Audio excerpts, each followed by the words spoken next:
¿Sabían que Argentina ya tenía instituciones educativas en 1609? ¿O que la primera fundadora de una escuela normal argentina fue una mujer y ni siquiera era de este país? ¿O de dónde nace el estandarte que portamos con orgullo hoy de que nuestra educación es pública, gratuita y de calidad? ¿Sabíamos que en Argentina se realizó la primera transfusión de sangre o existió el primer centro oncológico de Latinoamérica? Hace algunas semanas, en Argentina, fue la Marcha Universitaria Nacional por la Educación Pública, Gratuita y de Calidad. No nos vamos a adentrar en por qué fue necesario que el pueblo salga a manifestar su decisión de luchar por mantener esta educación pública. Cada quien sacará sus propias conclusiones y se informará en los portales y canales donde encuentra una comunicación que se adecue a lo que está buscando escuchar, leer o sentirse representado. Acá, como en varias oportunidades, en este podcast, nos vamos a adentrar en el derecho. Muchas veces se dice que donde hay una necesidad nace un derecho. Hay muchas personas que están en contra de esta afirmación y en parte es porque hubo un sector de la política que se lo adueñó. Entiendo que simplemente tenemos que invertir una oración. ¿Cuál es esa oración? Que los derechos son creados para satisfacer una necesidad. Muchas veces, por no decir todas, esa necesidad es lograr para ciertas personas un equilibrio justo en la esfera social donde desarrollan su vida. Y cuando hay una necesidad, ¿qué hacemos? Cuando somos bebés y tenemos hambre, ¿qué es lo que hacemos? Lloramos, gritamos, pataleamos, buscamos ayuda. Cuando de más grande nos enojamos con mamá o papá por algo, ¿qué hacemos? Los enfrentamos o nos encerramos, les contestamos. ¿Qué es lo que siempre estamos buscando? Llamar la atención, hacernos entender y escuchar. En la medida que vamos creciendo, vamos entendiendo la dinámica que tenemos como sociedad y nos adaptamos a ella. Capaz si necesitamos algo, lo buscamos, o si algo no nos gusta, ya no lloramos o pataleamos, sino que nos vamos de ese lugar. Pero ¿cómo se le llama la atención a algo que no existe? A algo abstracto. ¿Cómo le podemos llamar la atención al Estado? Cuando la sociedad tiene una necesidad, camina, marcha, se hace ver, se hace escuchar.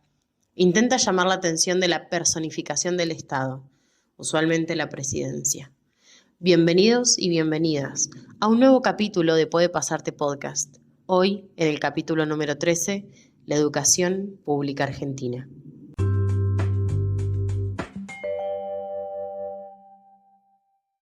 Bueno, prometo bajarme de la forma de habla de periodista, pero porque no lo soy. Pero bueno, pasa que es un tema que estamos escuchando hace mucho tiempo, día a día, o por lo menos en nuestro país, para aquellos amigos y amigas que nos estén escuchando de otro lado, desde otro punto del globo. Y sobre que se ha dicho de todo, básicamente les hago un resumen. Que la educación pública es un curro, que nadie audita las universidades públicas, que hay muchas universidades públicas que dan una falsa esperanza de que el hijo de alguien que no es universitario pueda hacerlo en un futuro, y así miles y miles de afirmaciones que a mi entender, por lo menos, están desacertadas. En la marcha, en las redes y hasta en los varios canales de televisión de diferentes pensamientos políticos, ojo, todos, están de acuerdo en algo. Que la educación pública es un derecho. Pero, ¿por qué es un derecho? ¿Cómo es que la educación es un derecho? Y ahí es donde nos vamos a adentrar hoy. Como siempre, en este podcast, a mí me encanta empezar por nuestra piedra fundamental de la sociedad argentina. La hermosa Constitución Nacional Argentina, que ya vimos que es nuestra mejor amiga y que últimamente está pisoteada por todo el mundo, pero jamás olvidada por quienes la amamos y por una ferviente defensora que aquí les habla. Entonces vamos a empezar a sentir la presencia de la educación como derecho en uno de los artículos más liberales de todo el cuerpo constitucional. El famoso artículo 14, que lo hemos tratado varias veces en este podcast, y que termina con las palabras enseñar y aprender. O sea que todo argentino tiene el derecho a enseñar y aprender. Bueno, vemos que es algo amplio, es vasto y está lleno de espacios para que adentro de ese margen vayamos colocando otras características y vamos a ir pintando un poco eso que nos dan como marco. Si seguimos en la Constitución Nacional, en la moderna, en la que tenemos hoy vigente, luego de la reforma del 94, vemos a la educación pública también en las prerrogativas o en las facultades que tiene el Congreso. o sea, lo que se le pide al Congreso que haga. Congreso llamado Poder Legislativo Nacional. ¿Dónde lo encontramos eso? En el artículo 75. Es un artículo enorme, ¿no? Cuando nos mandan a estudiar por ahí el 75, son 700.000 incisos, pero bueno, ahí está todo lo que el Congreso tiene que hacer, por eso es tan grande. Y en el inciso 19 en particular, dice que el Congreso será quien sancione las leyes de organización y de base de la educación que consoliden la unidad nacional, respetando las particularidades provinciales y locales, que aseguren la responsabilidad indelegable del Estado, la participación de la familia en la sociedad, la promoción de los valores democráticos y la igualdad de oportunidades y posibilidades sin discriminación alguna, y que garanticen los principios de gratuidad y equidad de la educación pública estatal y la autonomía y autarquía de las universidades nacionales. Está gauchito el artículo 75, inciso 19, ¿no? Es enorme y nos da muchas palabras que por ahí las vemos como oraciones independientes y que realmente parece una boludez porque más o menos suele pasar, ¿no? En los estudiantes de Derecho capaz lo comprenden como más cercano, pero es que a veces nos memorizamos, ¿no?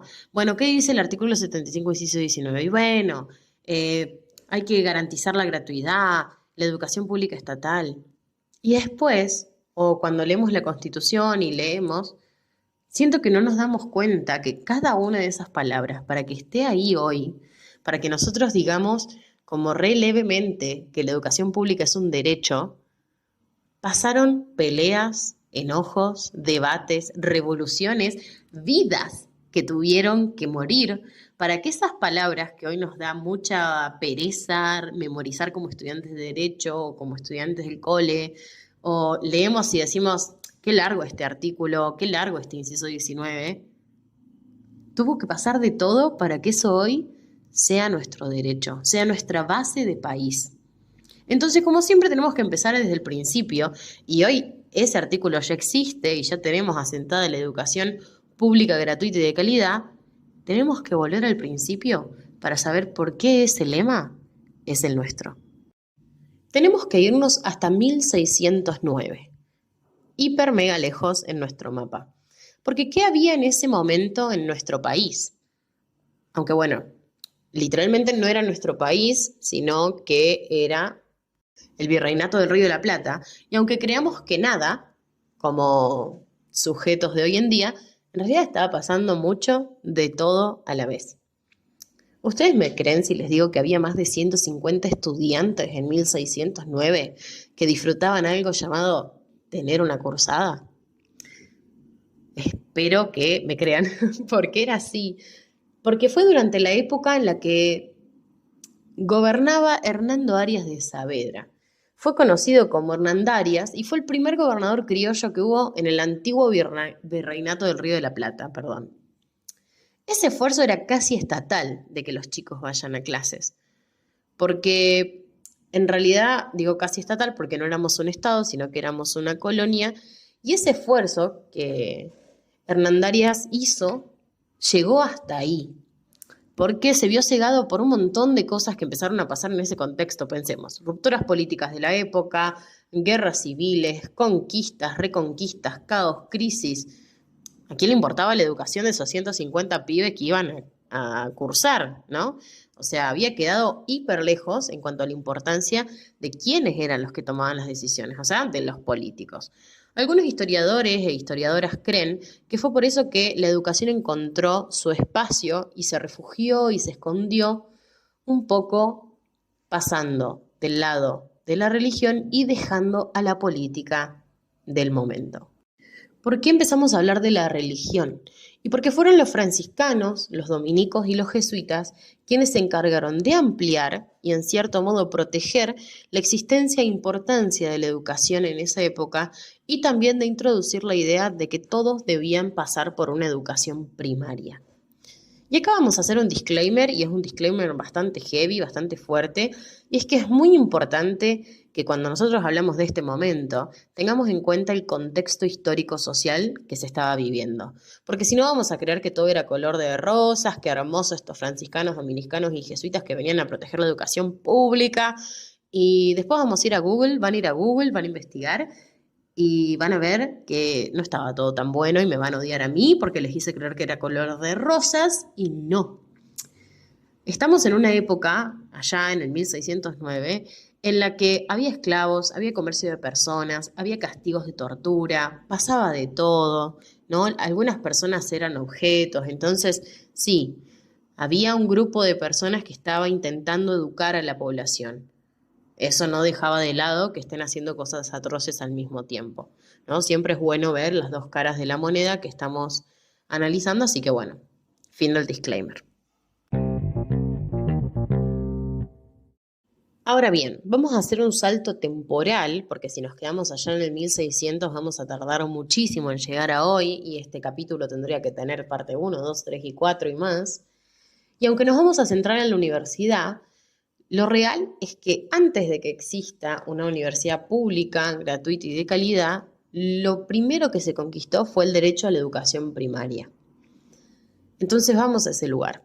Hubo varios intentos desde la política de la época, a través de los años, casi antes de la Revolución de Mayo, es que estaban tan interesados en educar al pueblo, ¿no? En administrar esas casas que el cabildo tenía de más y propiciarlas como escuela y cobrarle a cada estudiante un monto irrisorio chiquitito, como $1 al mes para leer o $2 al mes para escribir, contar y leer. Pero bueno, ¿qué pasaba? El país estaba revolucionado. Quienes eran los que estaban a favor de esta revolución entendían que tenían que educar a su futuro para poder administrar ese país. Entonces estaban a favor de esta educación incentivada por el Estado, que en ese momento era el cabildo, e inclusive ya había algún sesgo de gratuidad, porque este peso para leer o $2 para leer, contar y escribir que tenían que pagar, eran eximidas aquellas personas que eran pobres. Entonces podían acceder a la educación a través de un trámite administrativo, les daban una constancia de que ellos no podían pagar esa plata y podían igual ir a clases. ¿Qué empezó a pasar? Claramente, la Revolución de Mayo.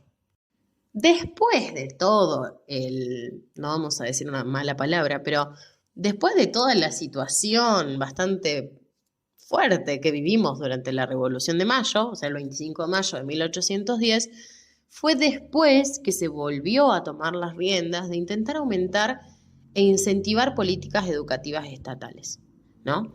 Pero pasó un tiempo largo, pasaron un par de años, porque no fue hasta que entró Sarmiento todo triunfante que efectivamente esto, o sea, la educación pública, empezó a ser parte de la agenda institucional. Sarmiento fomentó lo que él mismo llamó las escuelas normales de formación de maestras.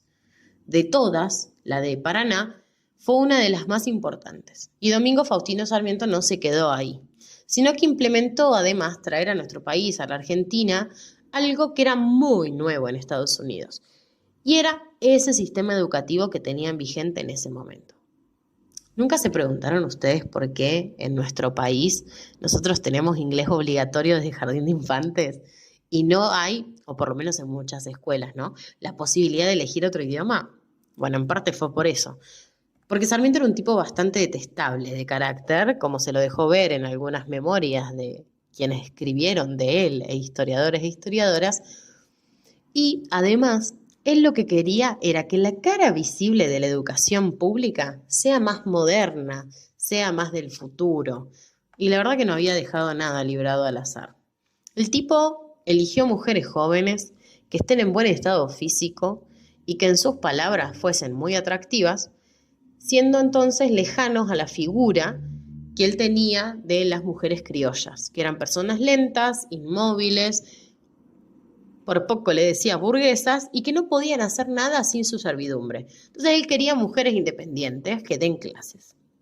La primera escuela normal de la Argentina fue fundada cerquita de Retiro, en Buenos Aires, y tuvo el nombre de Escuela Normal número 1. La fundó Serena Frances Wood. Era una norteamericana que logró crear, allá en Estados Unidos, la primera escuela para esclavos que habían sido liberados luego de la Guerra Civil en Estados Unidos. O sea, una recontra literal maestra. Pero bueno, retomemos lo nuestro porque si no vamos a entrar en las primeras huelgas de los maestros, las primeras maestras en pedir un aumento salarial y demás, y yo por lo menos me voy a ir de las ramas. Así que, ¿por qué era importante pasar por la primera educación pública que el pueblo conquista, que era la primaria? Las universidades, ¿qué onda? Y bueno, la verdad que las universidades tuvieron su propio camino y vamos a ver dónde se encuentran. Hacemos una retrotracción y nos volvemos a la época de los jesuitas. Vamos al 1600 de nuevo. Hoy viajamos por el tiempo mucho, ¿vieron? Específicamente vamos a 1613. Y acá vamos a tener algunas personas que tal vez no les guste mucho esto, pero bueno. Le gusta a quien le guste, a pesar de todas las internas que hay de esta situación. Lo primero que se fundó en nuestro país a nivel universitario fue la Universidad Nacional de Córdoba en el año 1613. Entonces, ¿la UNC o las universidades del país existieron antes que la propia Argentina? Sí, la verdad que existieron muchísimo antes. Pero entonces, ¿por qué no son públicas y encima empezaron siendo religiosas y aún antes de que el pueblo argentino sea libre de España? Bueno, la verdad es que con el paso del tiempo empezaron a dictarse materias que excedían las teológicas por las cuales se había creado la universidad. O sea, las universidades empezaron a incorporar algunas materias, como por ejemplo la cátedra instituta en 1791 en la UNC, que después se transformó en la primera cátedra de Derecho, o pequeñas escuelas que se iban creando, como las escuelas de ciencias exactas, que después la UBA la adquiere. Pero bueno, fue en 1853, con la sanción y creación de la primera Constitución Nacional, que se estableció que las únicas dos universidades que existían hasta ese momento, que eran la UNC, la Universidad Nacional de Córdoba, y la UBA, la Universidad de Buenos Aires, estén bajo dependencia del gobierno nacional. En 1885 se sancionó la primera ley argentina sobre universidades, la Ley Avellaneda. La verdad que, bueno, tampoco fue una ley, porque en realidad era una suerte de estatuto general para que cada universidad después dicte su propio estatuto, pero que a su vez estén todos uniformes a nivel nacional. Además, se dejaba, por ejemplo, la facultad de que únicamente estas universidades podían expedir títulos profesionales, y aunque era un gran paso, tenía algo que no era tan bueno, y que, por ejemplo, los profesores no accedían a través de un concurso, sino a través de nombramiento, y lo mismo pasaba con los miembros de la administración, o sea, con los rectores y demás miembros académicos. Todos eran designados por el Poder Ejecutivo Nacional de la época, entonces claramente era bastante complejo entrar a ese espacio sin contactos que en ese momento tenían las familias oligarcas del país. Entonces esta situación de la suerte de la burguesía argentina, la aristocracia argentina y la oligarquía empezó a ser más insostenible con la educación pública, se empezó a hacer un sistema bastante arcaico inclusive para la época y además venían surgiendo movimientos en otras áreas de conocimiento que antes no tenían tanta expansión, como por ejemplo la Facultad de Filosofía y Letras, que se creó en 1896. Todo esto fue empezando a agrietar el vínculo que había entre estudiantes de estas universidades públicas, el cuerpo docente y los administrativos. Todo esto terminó explotando en 1918, donde, nada más y nada menos que en la cuna, en la Docta, en Córdoba, donde empezó la reforma universitaria del 18, la famosa reforma universitaria que estudiamos todas las personas que ingresamos a la universidad, esa. ¿Qué se pedía en esa reforma? Y bueno, básicamente una educación más democratizada y en algunas medidas se pedía, por ejemplo, el compromiso que tendría que tener la universidad con la realidad social, la inclusión del claustro estudiantil en el gobierno universitario, el razonamiento científico en lugar del dogmatismo religioso, la libre expresión de pensamiento. O sea, que se pedían cosas que, digamos criollamente, que la élite que era de la época, manejaba la universidad. Las familias oligarcas manejaban la universidad. Tenían tanto poder y contactos que quienes no eran parte de esas familias no podían acceder a estos espacios. Entonces, claramente, ¡pum!, terminó explotando todo. Córdoba se redime. Desde hoy contamos para el país una vergüenza menos y una libertad más. Los dolores que quedan son las libertades que faltan. Después de la reforma del 18, pasamos por muchas situaciones en nuestro país. Fueron el hogar de varias presidencias, golpes de Estado, una reforma que sufre la ley Avellaneda por la ley 13031, determinando que, bueno, la universidad era autónoma, pero no era para todos, porque algo característico que no dijimos es que en ese momento la universidad era pública, pero no era gratuita, sino que era arancelada. Entonces todavía no había sido conquistado el derecho de educación gratuita. Estábamos solo en la primer parte del lema, ¿no? Estábamos en la educación pública, ahora vamos por la parte educación pública gratuita. Y si bien en la Revolución del 18 se luchó por esa gratuidad, lamentablemente no fue hasta 1949 que se logró esa conquista por parte del estudiantado y parte del cuerpo docente, que nunca dejó esa lucha de intereses de lado. Fue en 1949, durante la presidencia de Juan Domingo Perón, que a través del decreto 29337 se eliminaron por fin los aranceles universitarios. Acá, por si me escucha alguien que le gusta la historia o es historiador o historiadora, estamos pasando por alto miles y miles de cosas porque la idea es ir viendo leyes puntuales que fueron evolucionando hasta llegar a lo que es el lema educación pública, gratuita y de calidad. Y lo digo porque pasó de todo en el medio, ¿no? No es todo tan simple, pero bueno, si no, el capítulo de hoy tendría que durar muchas horas. Pero bueno, quería hacer ese paréntesis porque sé que estamos yendo re rápido. Pero bueno, hasta ese entonces los estudiantes tenían que abonar tarifas que eran diferenciadas dependiendo del derecho que quieran ejercer. O sea, tenían que pagar por la inscripción anual, después tenían que pagar por cursar trabajos prácticos, pagar por rendir exámenes, pagar por usar la biblioteca, por hacer trámites distintos, como por ejemplo habilitar el título o emitir algún certificado. ¿Qué otra cosa tenían que hacer? Por ejemplo, tenían que abonar sí o sí al tiempo las inscripciones, porque si no tenían una suerte como de mora administrativa. También, por supuesto, tenían que abonar la mesa de examen y una vez que aprobaban el examen de ingreso, ya eran estudiantes. O sea que nosotros tenemos que la educación es un derecho, es pública y es gratuita hace nada más que 75 años. O sea, muy poco tiempo en realidad a nivel histórico si nos ponemos a pensar. ¿Por qué entonces es de calidad? Y ahí vamos a la última característica de nuestro lema. Bueno, para profundizar esta parte, también tendríamos que necesitar un episodio extra totalmente.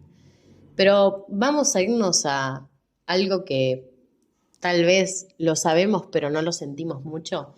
Y es que en nuestra educación pública pasaron personas como César Milstein, Luis Federico Leluar, Fernando Jusey, Carlos Saavedra Lamas y Adolfo Pérez Esquivel. Todas esas personas fueron galardonadas con el Premio Nobel de Medicina y Fisiología, de Química y de La Paz. Muchos de ellos estudiaron en la UBA, en la Universidad del Litoral y en la Universidad Nacional de La Plata. Otro estudiante histórico conocido fue René Favaloro, de la Universidad Nacional de La Plata. También fuimos los primeros en tener estudiantes mujeres. La primera médica del país fue Cecilia Grayson y además egresó en la UBA en 1889. Para 1917 en la UNC ya había estudiantes mujeres en odontología, en medicina fue en 1920 y en 1923 ya había inscriptas en la carrera de Derecho. Muchos registros de la educación de las mujeres en esa época se perdieron con el tiempo, pero se estima que además, para antes de la reforma del 18, por algunos documentos que se lograron recuperar, había graduadas de farmacéuticas, parteras, obstetras y ayudantes en medicina y cirugía. Más de 20 presidentes y presidentas pasaron por universidades públicas de nuestro país y próceres como Juan José Castelli, Juan José Paso, Deán Gregorio Funes, Pedro Ignacio Castro Barros, José Ignacio Gorriti, Eduardo Pérez Bulnes, Mariano Moreno, por ejemplo, pasaron por la educación pública cordobesa. Creo que por esto y por mucho más es que el pueblo se manifestó el otro día. Los derechos no se adquieren con el tiempo nada más. Es necesario que en ese tiempo la ciudadanía sepa hacerse oír. Debe de pedir a quienes le representan lo que quieren y cómo lo quieren. El pueblo no tiene que olvidar que quien tiene el poder es él mismo, no es la persona que lo representa. La historia va a avalar al pueblo argentino que sigue luchando por su educación, porque muchas veces es uno de los pilares por los que se le adelanta como sociedad y los... No sé qué dije ahí.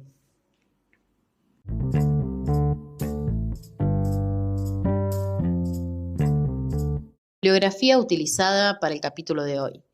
Una breve historia de la educación pública por el historiador, Historia de las Universidades Argentinas y su rol en nuestro desarrollo, por El Destape, Las mujeres en la Universidad Nacional de Córdoba, por el Instituto José Hernández, extracto del libro Donde antes estaba solamente admitido el oligarca, la gratuidad de la educación superior a 70 años, capítulo específico de Naila Piz 10, artículo a 69 años de la gratuidad universitaria por la Asociación de Docentes de la UBA.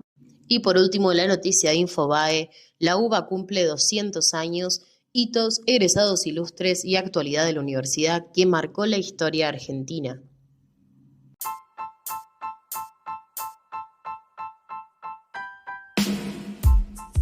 Muchas gracias a todos y a todas quienes nos estuvieron escuchando.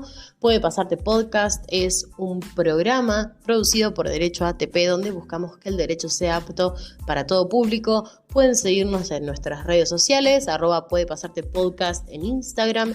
Mi nombre es Mila Kekut y también nos pueden encontrar en YouTube con el mismo nombre, Puede Pasarte Podcast. Espero que nos encontremos en un nuevo episodio.